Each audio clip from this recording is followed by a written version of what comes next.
Hey, aloha everyone. Paul Aker here reporting at Mala Wharf in Lahaina for Maui Alert to update you with what's going on in the water behind me. Now, there is concern that that water could be contaminated by toxic material.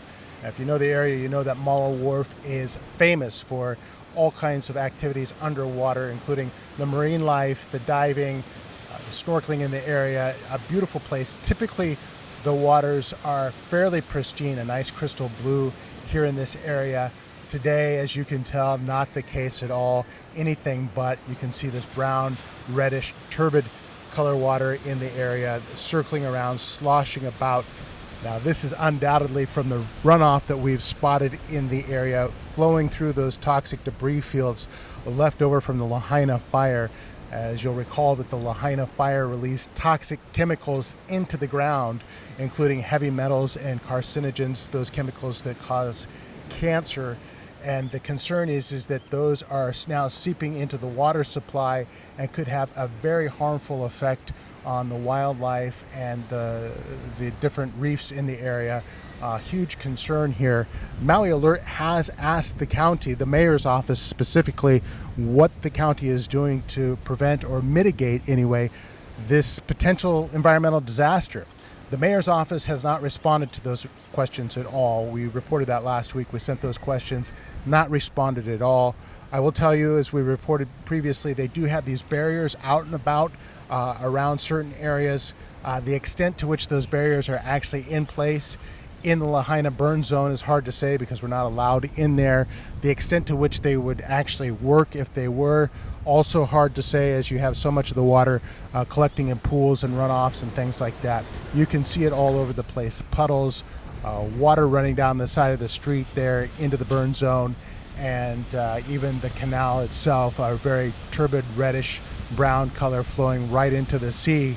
So of course there is a lot of concern that this is going to create the sort of the worst case scenario for an environmental disaster. Now, the mayor's office, to the mayor's credit, what some people would say, maybe not in other people's opinion, but the mayor has fast-tracked, he says he's pushing the gas pedal on removal of debris and ash from the Lahaina area now that council has approved the Olowalu site for that removal area. The mayor saying that's a temporary storage site. You'll remember that this is a very controversial issue when the mayor proposed that it would be the permanent storage site. Mayor backed off that and claims it will be only temporary. Said yesterday that things would begin moving today. We have not seen any heavy equipment moving dirt or anything like that today and storing it there in the Olowalu site. That does not mean it's not happening.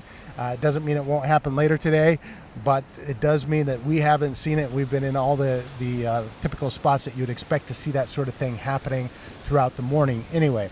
Now, where does this go from here? It's hard to say just how quickly, even if the mayor's apparent plan to just scoop this stuff up and put it in Olowalu, whether that's going to be good enough, whether that is going to be enough to save the reefs and save the water supply from a serious impact and potentially a deadly impact to not only the underwater life here, but also the human interaction. It's hard to say whether they can get that stuff removed quickly enough, store it in Olowalu securely enough that it's not going to be a major impact. So we will keep pushing for answers from the mayor's office.